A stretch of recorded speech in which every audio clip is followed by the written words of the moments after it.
하나님 아버지 참 감사합니다. 주님이 우리의 삶의 희망 되시고 방향 되시며 우리의 근원 되심을 다시 한번 인정하고 그런 주님께 우리의 온 앙망함과 사랑함과 우리의 사랑을 올려드립니다. 제15차 14일간의 특별 기도, 새벽 기도에 하나님께서 불러주셔서 이렇게 만날 수 있는 장을 열어주시고 예배할 수 있는 장을 열어주신 주님을 찬양합니다. 우리가 어린아이처럼 하나님 온 영혼의 눈과 귀를 열어서 주님의 말씀을 듣겠습니다.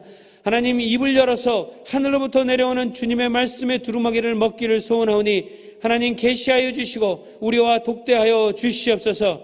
어린아이처럼 입술을 열어 우리의 소망과 마음과 근심과 걱정 모든 것들 다 주님 앞에 내려놓고 기도하는 시간을 갖기를 소원합니다. 하나님께서 도와주시옵소서. 인도하여 주시옵소서. 예수님의 이름으로 기도했습니다.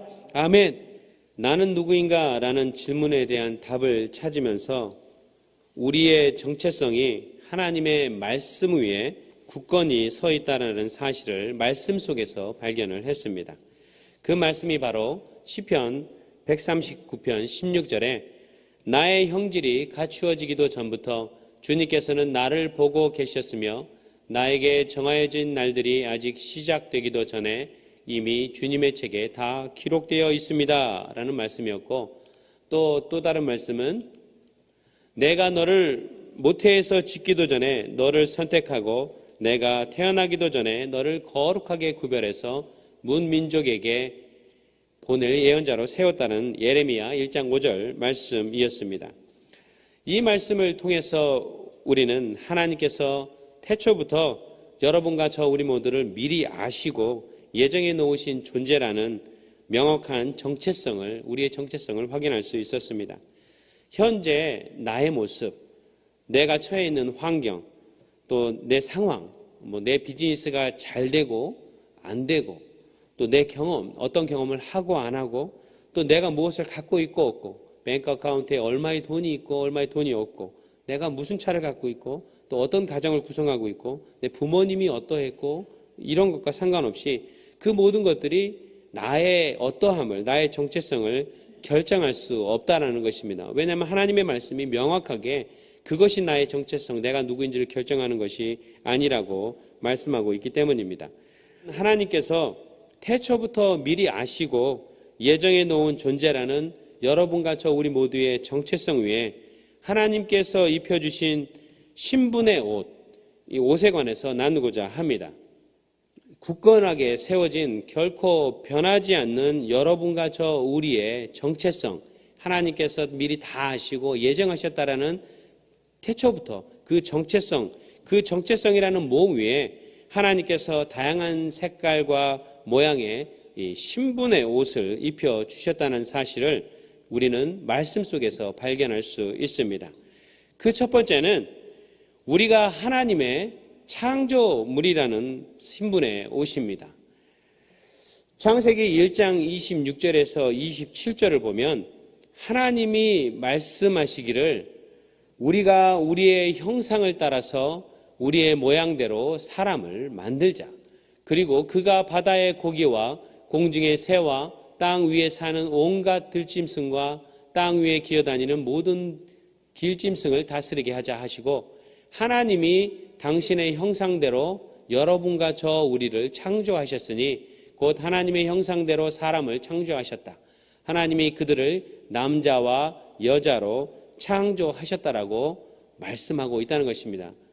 또 이사야서 43장 7절을 보면 나의 이름을 부르는 나의 백성, 나에게 영광을 돌리라고 창조한 사람들, 내가 빚어서 만든 사람들을 모두 오게 하여라 하고 말하겠다라고 말씀하십니다.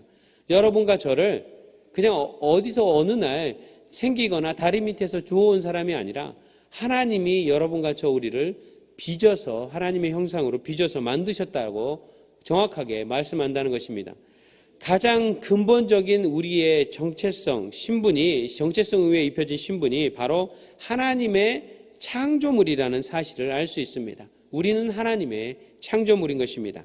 하나님께서 입혀주신 하나님의 창조물이라는 이 신분의 옷을 입고서 우리는 하나님께서 창조하신 후 우리에게 맡겨주신 온 만물을 다스리고 정복하는 그런 일을 할 수 있었으며 하나님과 자유롭게 우리는 교제할 수 있었던 것입니다. 그런데 우리가 하나님 앞에 그런 놀라운 교제의 삶을 누릴 수 있었음에도 불구하고 마귀가 우리가 주님과 그런 관계를 갖고 있는 것을 너무나 시기 질투하여 우리에게 거짓말을 하고 하나님의 말씀을 이 불순종함으로 인하여 죄가 우리 가운데 들어옵니다. 그리고 그 죄가 들어옴으로 인하여 우리의 창조물로서의 신분의 옷이 더럽혀지고 구멍이 뚫리고 또 누더기 같고 냄새나는 이 우리의 정체성 위에 입혀졌던 그 창조물로서의 옷이 죄의 옷으로 입혀지게 됩니다. 문제가 생긴 것입니다. 이 죄로 물든 옷을 입고 더 이상 거룩하신 하나님 앞에 교제할 수 없게 된 것입니다. 하나님은 너무나 거룩하셔서 그 앞에 한 티끌이라도 죄가 그 앞에 있으면, 예를 들면 불 앞에, 용광로 앞에 티끌, 아주 불순물들이 하나 있으면 그 불순물이 불이 타버리듯이 하나님의 그 거룩하심, 온 우주를 감싸고 있는 그 거룩하심 앞에 죄의 파티클, 죄의 옷을 입고 있는 우리는 그냥 그 자리에서 거룩함 때문에 죽어버릴 수밖에 없는 존재인 것입니다. 그러니 우리는 하나님 앞에 설 수가 없는 그런 존재가 되어버리신 겁니다. 이제는 이 세상 권세 잡은 마귀의 자녀라는 죄의 신분의 옷을 입게 된 것입니다. 그런데요, 이 사람들이 많이 헷갈리는 것 중에 하나예요. 여기서 우리가 주의해야 할 것이 있습니다. 비록 우리 이 신분의 옷이, 우리 창조물로서의 신분의 옷이 죄로 물든 옷으로 바뀌었을지라도 하나님께서 태초부터 아시고 예정하신 완전체로서의 근본적인 여러분과 저 우리의 정체성이라는 몸은 바뀌지 않았다는 것입니다. 다시 말해서 죄인 신분의 옷을 입고는 있지만 하나님은 여전히 변함없이 여러분과 저 우리를 태초부터 사랑하고 계시고 지금도 사랑하고 계시고 영원토록 사랑하고 계시다는 것입니다.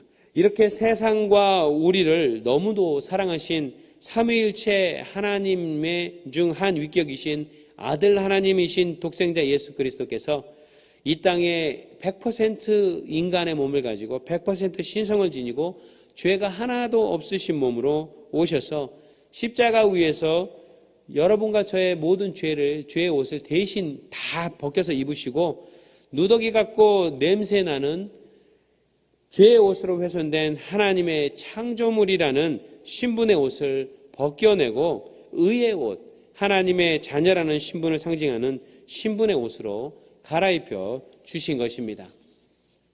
그것도 아무런 조건 없이 그렇게 해주신 것입니다. 이것을 요한복음 1장 12절은 그러나 그를 맞아들인 곧 그 이름을 믿는 사람들에게는 하나님의 자녀가 되는 특권을 주셨다라고 표현해 주십니다. 자녀가 되는 특권, 자녀라는 이 신분의 옷을 하나님이 예수 그리스도께서 이 땅에 오셔서 죄의 옷을 벗기시고 자녀가 되는 자녀라는 신분의 옷을 우리에게 입혀 주셔서 그 특권을 이제는 여러분과 제가 날마다 누릴 수 있게 됐다는 것입니다. 그런데 여전히 우리는 그 냄새나는 옛날에 입고 있었던 죄의 옷, 그 누더기 같은 죄의 옷을 자꾸만 끄집어내서 이 자녀라는 신분의 옷을 자꾸 벗고 아니면 그 옷 위에다가 그 더러웠던 죄의 옷을 자꾸 입을 때가 있다는 거예요. 입었다 벗었다 그럽니다. 갖다 버려야 되는데 주님께서 그 옷 좀 이리 줘라고 이미 가지고 가셨는데 주님 손에 있던 그 옷을 자꾸만 땡겨서 내가 입겠다고 할 때가 많다는 것입니다. 냄새나는 죄인 신분의 옷을 입고 마귀의 종노릇하고 있던 여러분과 저 우리 모두에게 예수님께서 죽음의 대가를 지불하시고 우리가 하나님의 자녀로서 행동할 수 있는 능력과 권리와 특권, 신분의 옷을 입혀주신 것입니다. 이것이 바로 은혜입니다. 아무 자격이 없던 저희들에게 새 옷을 입혀주셨으니. 그런데요, 우리가 얼마나 자주 어제와 오늘 정체성 그리고 우리 신분의 어떤 신분을 가지고 있는지 다 익히 아는데 그것이 아주 몸에 익숙하게 삶 가운데서 우리의 온 삶을 관통하는 우리의 힘과 원천이 되지 못하고 그 옷들을 다 가지고 있으면서 옷장에 가둬놓고 안 입고 다닌다는 거예요. 냄새나고 더럽고 구멍 뚫렸고 허름하고 버려야만 하는 죄의 옷을 자꾸만 꺼내서 주셨던 저 신분의 옷을 다 벗어버리고 죄의 옷을 입고 거지처럼 정말로 하나님 앞에 거지 같은 모습으로 사람들 앞에 내가 정말 멋지고 멋진 명품 옷을 입고 있지만 여전히 더럽고 냄새나는, 하나님 눈에 보시기에 하나님이 가까이 오실 수 없는 그런 옷을 입고 살아갈 때가 너무나 많다는 것입니다. 태초에 하나님께서 여러분과 우리 모두를 완전체로 이미 알고 계셨고 예정하신 존재라는 정체성과 또 하나님의 형상으로 창조되었다는 근본적인 신분을 가지고 있음을 확증하였습니다. 그렇다면 하나님께서 여러분과 우리를 창조한 궁극적인 이유와 목적은 무엇일까요? 쉽게 말해서 하나님, 우리 왜 창조하셨습니까? 라고 질문을 던지는 것입니다. 웨스트민스터 소요리 문답은 하나님을 영화롭게 하는 것과 또 영원토록 하나님을 즐거워하는 것이 하나님께서 여러분과 우리를 창조한 목적이라고 답하고 있습니다. 하나님께 영광을 돌리다, 영화롭게 한다는 것이 무슨 뜻일까? 영화롭다라는 말은 위엄과 품격, dignity, 존경과 경의, honor, 찬양과 경배, praise and worship이라는 의미이고 그것이 신약 성경에서는 glory, 영광이라는 단어로 번역이 되어 있습니다. 역대상 16장 28절에서 29절은 하나님을 영화롭게 한다는 것이 구체적으로 어떤 것인지를 아주 간단 명료하게 풀어서 말해주고 있습니다. 그러니까 하나님을 영화롭게 한다는 게 뭐예요? 라고 할 때 저 구절을 그냥 외워서 말씀을 하셔도 되는 겁니다. 만방의 민족들아 주님의 영광과 권능을 찬양하여라. 주님의 이름에 어울리는 영광을 주님께 돌리어라. 예물을 들고 그 앞에 들어가거라. 거룩한 옷을 입고 주님께 경배하여라.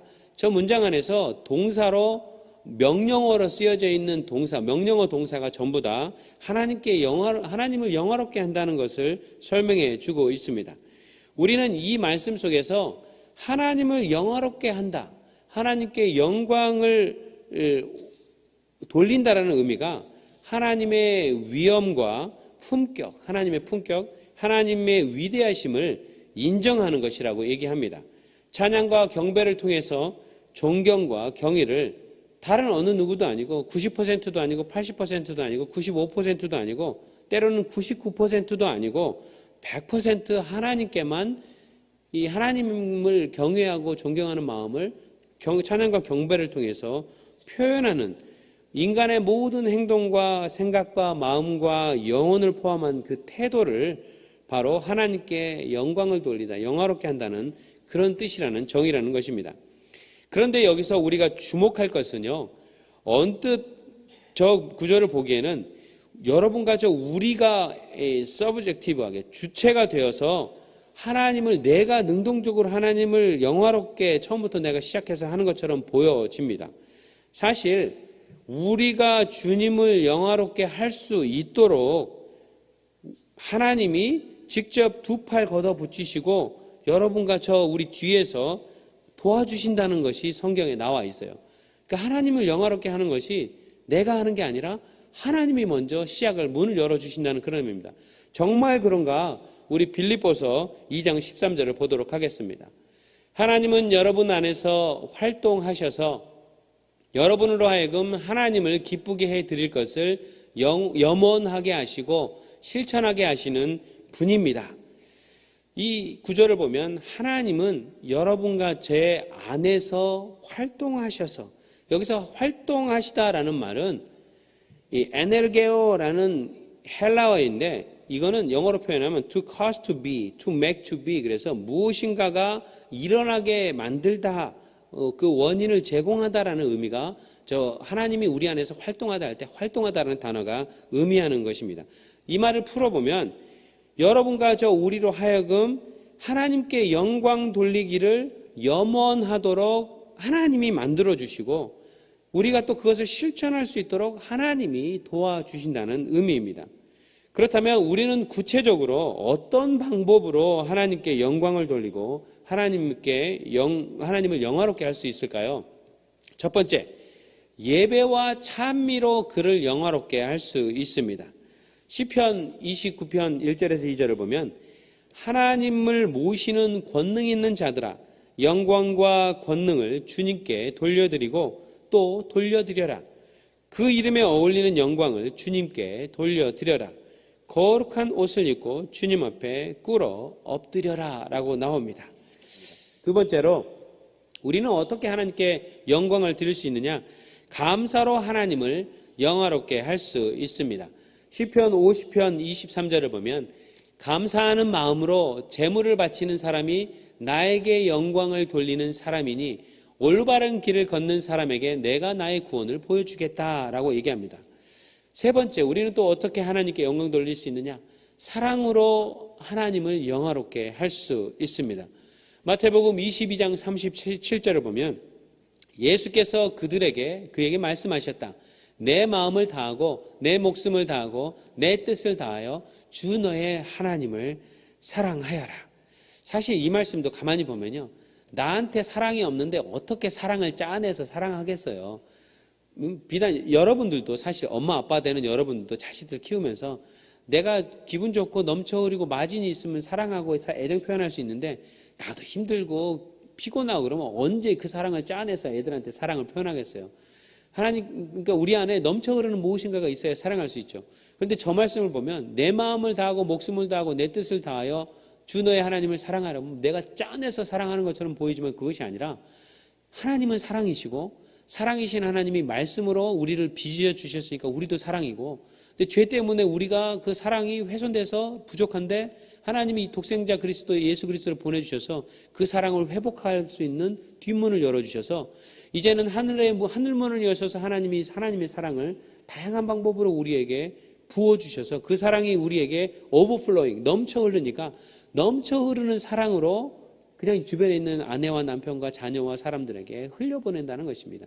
그러니까 사랑의 원천이신 우리는 하나님께만 달려가면, 하나님께만 딱 붙잡고 계시면 하나님의 말씀을 통해서, 하나님의 계시를 통해서 하나님의 지극한 사랑이 우리의 영혼이 가득히 채워져서 내 두 눈으로 사랑이 흘러넘치고 두 손으로 사랑이 흘러넘치고 요리할 때, 얘기할 때, 행동할 때, 혼자 있을 때든지 같이 있을 때든지 하나님의 사랑이 흘러넘쳐서 자녀에게, 아내에게 흘러간다는 것입니다. 이것을 통해서 우리는 하나님께 영광을 올려드릴 수 있습니다. 왜냐하면 그 사랑이 나로부터 나온 것이 아니라 원천이신 하나님께 나왔기 때문에 하나님, 요 사랑이 흘러간 것도 하나님 때문입니다. 감사합니다라고 하나님께 인정을 해드리는 것입니다. 넷째, 우리는 또 어떻게 하나님께 영광을 돌릴 수 있느냐? 믿음으로 하나님을 영화롭게 할 수 있습니다. 로마서 4장 20절을 보면 그는 하나님의 약속을 믿고 의심하지 않았습니다. 오히려 그는 믿음이 굳세어져서 하나님께 영광을 돌렸습니다 라고 나옵니다. 그런데요, 이 믿음도 내가 하나님 믿어야지 라고 생각할 수 있습니다. 착각입니다. 이 믿음도 하나님이 은혜로 우리가 믿을 수 있도록 믿음도 하나님이 우리 안에 넣어주셨습니다. 성경 곳곳에 증거들이 있습니다. 그러니 그냥 우리는 밥 숟갈만 얹으면 돼요. 이미 다 해놓은 밥에 하나님이 우리에게 믿음조차도 넣으셨는데 그것을 꺼내 쓰느냐 쓰지 않느냐는 우리에게 달려있다는 것입니다. 다섯 번째, 우리는 어떻게 하나님께 영광을 올려드릴 수 있느냐? 열매로 하나님을 영화롭게 할 수 있습니다. 요한복음 15장 8절을 보면 너희가 열매를 많이 맺어서 내 제자가 되면 이것으로 내 아버지께서 영광을 받으실 것이다 라는 말씀이 있습니다. 그런데요, 저 말씀만 딱 보면요, 내가 열매 맺기 위해서 아침 일찍 새벽에 일어나서 목욕제기하고 밖에 일터에 가서 땀을 뻘뻘 흘리고 열심히 일하고 목장 모임 몇 번씩 전화하고 목녀로서 열심히 목장에서 열매 맺으려고 땀을 뻘뻘 흘려야 되는 것처럼 보여요. 그런데 저 요한복음 15장 8절 이전을 쫙 보면요, 포도나무와 가지의 이야기가 나옵니다. 그러니까 열매를 많이 맺는 것이 내가 힘써서 열매를 맺을 수 있는 것이 아니라 성경에서 예수님이 말하는 열매 맺는 방법은 이 포도나무 대신 예수님께 그냥 가서 가지가 붙어있듯이 붙어있기만 하면 그 가지에서 열매가 맺히는 것처럼 우리가 할 일은 주님께 그냥 내가 딱 붙어있는 거예요. 붙어있는 게 어려운 것도 아닙니다. 그냥 주님 그렇게 부르면 그래요. 주님이 나를 꽉 붙잡아 준다는 거예요. 하나님이 그렇습니다. 우리가 하나님께 열매 맺으려고 용 쓰는 거 하나님 원하시지 않으세요. 야, 너 왜 고생하니? 그냥 주님께 있으니까 달려오면 내가 그냥 힘없이 잡아도 주님이 있는 그 주님의 그 큰 손으로 나를 꼭 붙잡아서 떨어지지 않도록, 결코 떨어지지 않도록, 아 주님 답답해요, 나 좀 떼일래, 나 좀 떨어질래라고 해도 아니야, 일로 와, 꼭 붙잡고 계시는 주님의 그 손에 붙잡혀서 우리가 그렇게 붙어 있기만 하면 열매를 삶으로, 말의 열매, 생각의 열매, 관계의 열매, 부부간의 열매, 자녀와의 관계의 열매, 직장 안에서의 관계의 열매, 다양한 형태의 열매를 주님이 원하시는 방법으로, 내가 원하는 방법이 아니라 주님의 때에, 내가 원하는 때가 아니라 그 열매를 맺게 해주신다는 거예요. 그러니까 주님의 방법으로 주님의 때에 열매를 맺으실 때까지 지금 당장 내가 원하는 때에 열매가 안 맺히고 내가 원하는 방법으로 열매가 안 맺힐 때 포기하지 말라는 것입니다. 하나님의 때가 이르면, 하나님의 시간이 이르면 하나님의 방법으로 열매 맺을 수 있도록 여러분께 하여 주신다는 것입니다. 그러니까 내가 열매 맺어서 하나님께 영광을 올려드린다는 것도 사실은 그것조차도 이미 하나님이 다 해놓으신 그 밥에다가 수저만 얹어드리면, 순종이라는 수저만 얹어드리면 우리가 그냥 하나님께 영광을 올려드릴 수 있는 놀라운 통로가 된다는 것입니다. 말씀을 마치겠습니다. 말씀만 가지고 다 얘기를 했는데 하나님이 여러분에게 이 말씀을 다 아침에 듣고 이렇게 영광 돌리는 것이 이런 것이구나라고 깨달아지시면 참 감사하죠. 그리고 깨달아지셔서 이것이 쭉 내려와서 두 손으로, 두 발로, 말로, 혀로, 눈짓으로, 다양한 생각으로, 세계관으로 녹아나서 이것이 여러분에게, 주변에 있는 사람들에게 흘러가기 시작하면 하나님의 말씀이 살아 생동력 있게 양날의 날선 칼처럼 주변 삶으로 흘러나가게 될 것입니다. 가장 가까운 아내에게, 남편에게, 자녀들에게, 직장에 예수 믿는 동료에게, 믿지 않는 동료에게, 길거리에서 우연히 만나는 사람들에게 그 역사들이 흘러가게 될 줄로 믿습니다.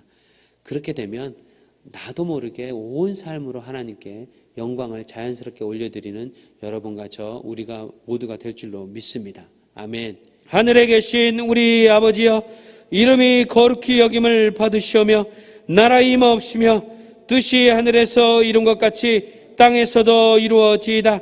오늘날 우리에게 일용할 양식을 주옵시고 우리가 우리에게 죄 지은 자를 사하여 준 것 같이 우리 죄를 사하여 주옵시고 우리를 시험에 들게 하지 마옵시고 다만 악에서 구하옵소서.